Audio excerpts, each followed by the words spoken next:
이번에는 섹터 얘기 좀 해보겠습니다. 최근 글로벌 중장기 테마로 ESG가 상당히 유행하고 있습니다. E 환경, S 사회 책임, 그리고 G가 이제 지배구조, 가버넌스와 관련된 문제인데 아무래도 이제 지주사까지 연결되는 아이디어가 아닌가 싶습니다. 이분 모시고 자세히 들어보겠습니다. NH투자증권의 김동량 애널리스트 나왔습니다. 안녕하십니까? 네, 안녕하세요. 네. 제가 서두에 ESG 얘기는 했는데 ESG가 최근에 막 핫하고 글로벌 테마인 건 맞는데 좀 이렇게 뭐랄까요? 막 밀착된 느낌은 사실은 아니긴 아닙니다. 근데 이제 기사를 보니까 상장 기업들의 ESG 공식 의무화가 좀 진행이 되고 있다고 합니다. 그럼 네. 기업들의 움직임도 굉장히 바빠질 것 같은데 어떻게 보고 계세요? 예, 말씀하신 대로 ESG가 대세가 되다 보니까 투자자들의 비재무 정보, 그러니까 ESG 정보에 대한 요구가 상당히 늘어나고 있고요. 네. 그래서 그에 대응하기 위해서 여러 가지 ESG 공시가 의무화가 되고 있습니다. 네. 먼저 G에 해당하는 공시가 기업 지배구조 보고서가 있고요. 네. E하고 S의 공시에 해당하는 것이 지속가능 경영 보고서라는 것이 있습니다. 네. 기업 지배구조 보고서가 먼저 2019년부터 단계적인 의무 공시가 시작이 됐고요. 네. 지금은 자산 총액 2조 원 이상의 거래소 상장 기업들, 그리고 내년부터는 자산 총액 1조 원 이상, 24년부터는 5천억 원 이상, 그리고 26년부터는 모든 거래소 상장사가 기업 지배구조 보고서를 이제 공시를 해야 되고요. 예. 반면에 지속가능 경영 보고서는 지금 자율 공시 상태입니다. 2025년부터 자산 총액 2조 원 이상 기업들 의무 공시가 시작이 되고 또 2030년이 되면은 전체 거래소 상장사들이 의무 공시가 이제 시작이 될 겁니다. 지속 가능 경영 죄송합니다. 기업 지배 구조 보고서를 이제 의무 공시를 하다 보니까 나타난 현상이 기업 지배 구조 관련된 핵심 지표들의 준수율이 상당히 올라왔다라는 걸 볼 수가 있습니다. 공시 마지막에 나오는 핵심 지표 15가지에 대한 준수 평균을 보면 첫 해에는 15개 중에서 8개 준수에 그쳤는데 세 번째 해인 올해에는 10개까지 올라왔고요.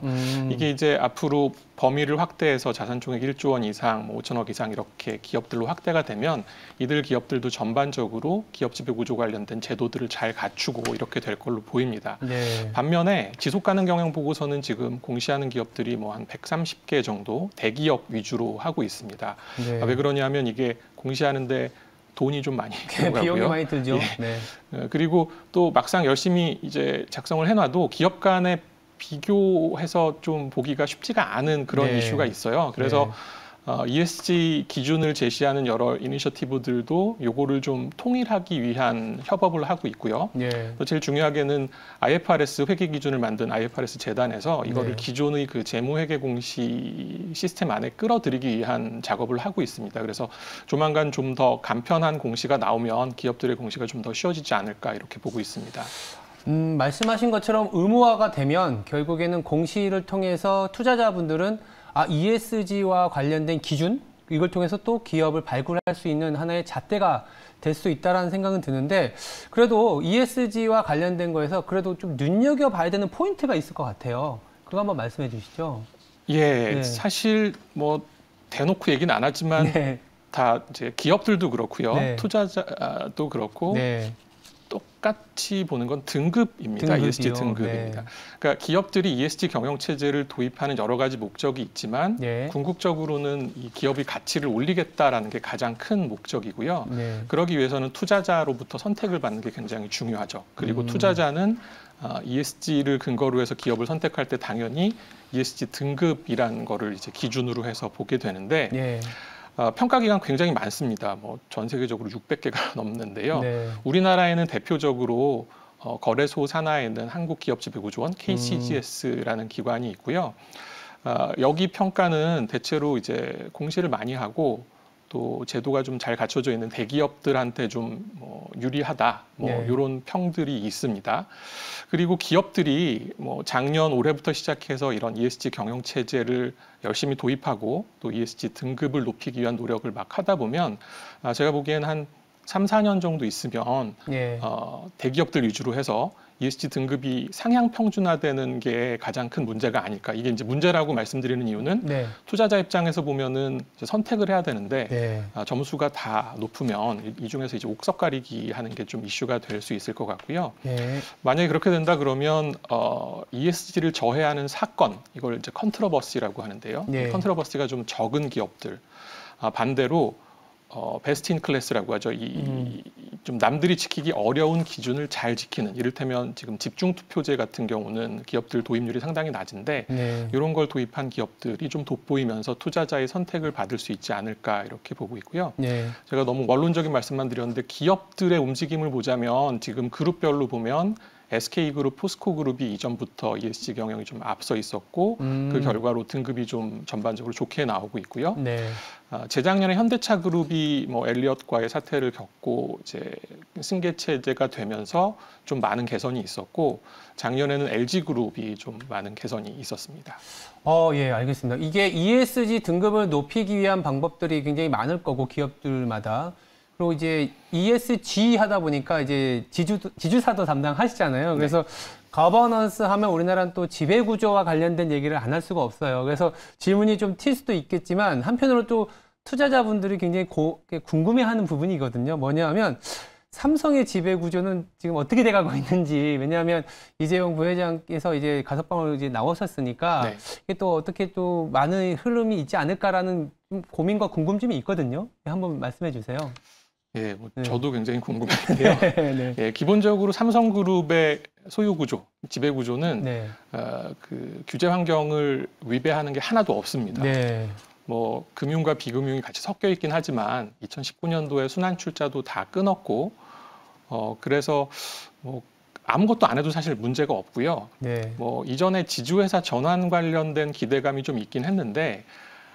기본적으로 이제 삼성전자의 시가총액이 너무 크기 때문에 그거는 쉽지가 않은 데다가 네. 내년부터는 그 공정거래법 개정된 게 시행이 되고 또 지주회사 전환 특혜가 좀 일몰이 되기 때문에 사실상 불가능하다라고 보입니다. 네. 그래서 좀 원론적인 얘기지만 삼성그룹의 지배구조 개편은 외형적인 변화가 아니라 그룹 전체나 개별 기업의 효율화를 높이는 쪽으로 진행이 되지 않을까 이렇게 보고 있고요. 네. 또 한 가지 덧붙이자면 이제 총수의 송사 때문에 좀 위축돼 있었던 삼성 SDS, 삼성물산 같은 기업들은 아마 좀 경영 활동을 보다 활발하게 할 수 있지 않을까 이렇게 기대하고 있습니다. 오히려 이제 개별 기업 단으로 본다면은 아까 말씀하셨던 삼성물산이나 삼성 SDS 네. 눈여겨볼 만하다고 했고. 또 하나의 그룹사예요. 이제 한화그룹인데 지주사 전환을 못하는 이유가 있다고 합니다. 그게 이제 한화생명이라는 그런 금융사를 소유하고 있기 때문인데 이건 어떻게 풀어나가야 될까요? 이게 뭐 한화그룹은 지주사 전환을 뭐 못하는 건지 안 하는 건지는 잘 모르겠습니다만 네. 지금 지주회사 체제는 아니고요. 맞습니다. 말씀하신 대로 금융의 비중이 상당히 크기 때문입니다. 네. 지주회사 전환을 하려면 전제 조건이 금산분리를 해야 되는데요. 네. 요거는 아마 쉽지는 않아 보이고요. 왜냐하면 이게 말이 불리지 제3자 매각을 해야 되는 형태가 되기 때문에 아마 어려울 거라고 보고 있고요. 네. 최근에 좀 중요한 이슈가 있었죠. 그 지배주주 3형제가 들고 있는 H솔루션이라는 회사하고 네. 그 밑에 있는 한화에너지가 합병을 했습니다.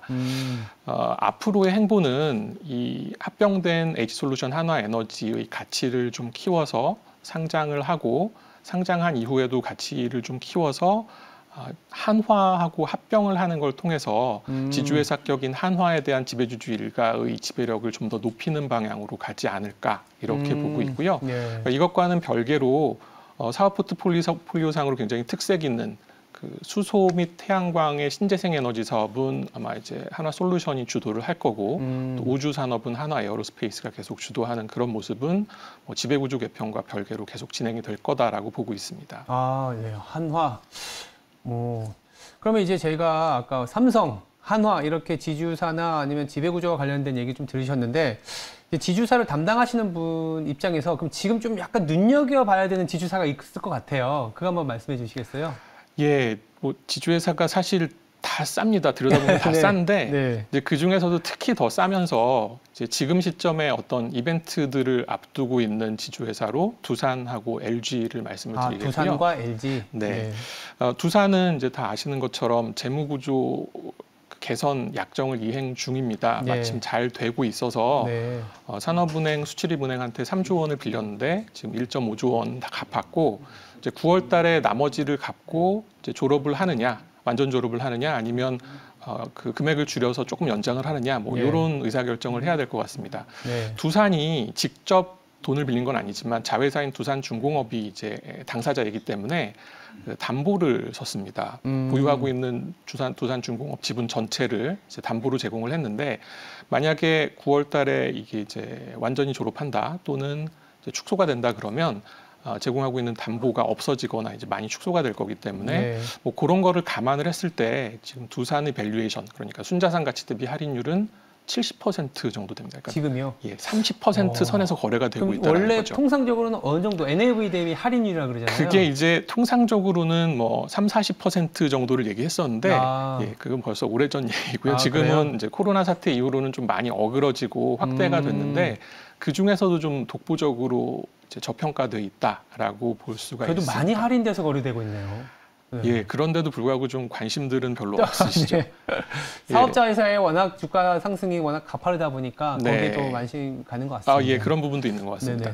또 하나는 LG인데요. 네. 그러니까 LG는 연초에 이제 LX와의 계열 분리 이벤트를 앞두고 주가가 많이 올랐다가 네. 막상 이제 분리하고 나서 재상장이 된 이후에는 다 뱉어내고 다시 또 저평가 영역으로 들어왔습니다.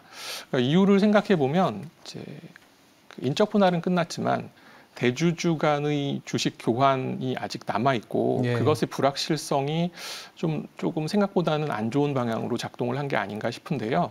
이게 마냥 미뤄지지는 않을 겁니다. 계열 분리를 마무리하기 위해서 필수적으로 대주주 간 주식 교환이 필요하고 연내에는 일어나지 않을까 보고 있습니다. 그래서 그게 마무리가 되면 LG는 지금 현금을 싸들고 이제 SK처럼 이제 투자형 지주회사로 그런 모습을 보여주기 위해서 굉장히 노력을 하고 있는데 네. 계열 분리만 마무리가 되면은 그런 결실들이 조금씩 나오지 않을까 이렇게 기대를 하고요. 네. 마찬가지로 LG도 순자산 가치 대비 할인율이 70%입니다. 알겠습니다. 일단 마지막 질문 넘어가기 전에 시청자 게시판에서 좀 궁금해하시는 게 있어갖고 ESG 스코어라는 게 있잖아요. 네. 아까 잠깐도 얘기하셨는데 기준이 있나요? 라는 질문이 왔어요.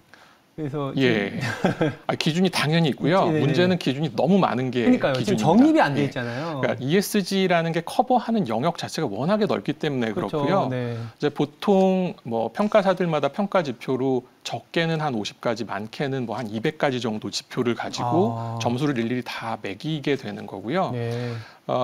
이제 해외에서 제일 유명한 평가사는 MSCI입니다. 7단계로 평가를 하고 있고요. 우리나라에서는 뭐 따라서 한 건 아니지만 KCGS, 한국기업지배구조원이 마찬가지로 7가지로 등급을 주고 있습니다.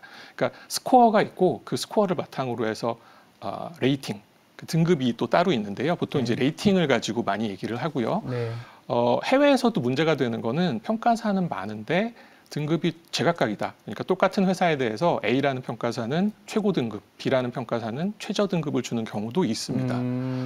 정립이 안 돼 있군요. 예. 네, 알겠습니다. 그럼 마지막으로 지주회사로 다시 좀 넘어와서 좀 지금 단계에서 참고해야 될 뭐 이벤트 내지는 기준, 꿀팁이라고 할까요? 좀 말씀해 주시죠. 예. 네.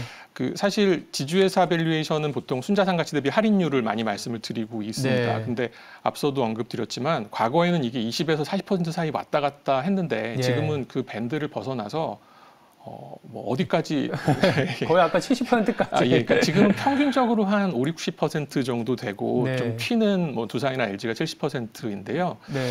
그래서 할인율이 지금은 크게 의미는 없습니다. 그래서 중요한 거는 현금 흐름이 굉장히 중요하고요. 네. 지주회사 현금 흐름은 자회사들 배당이나 브랜드 로열티에서 들어오는 경상적인 현금 흐름이 있고 네. 아니면 유휴자산을 처분한다거나 아니면 비상장 자회사를 상장시키면서 구주 매출을 해서 들어오는 이제 비경상적 현금 흐름이 있는데요.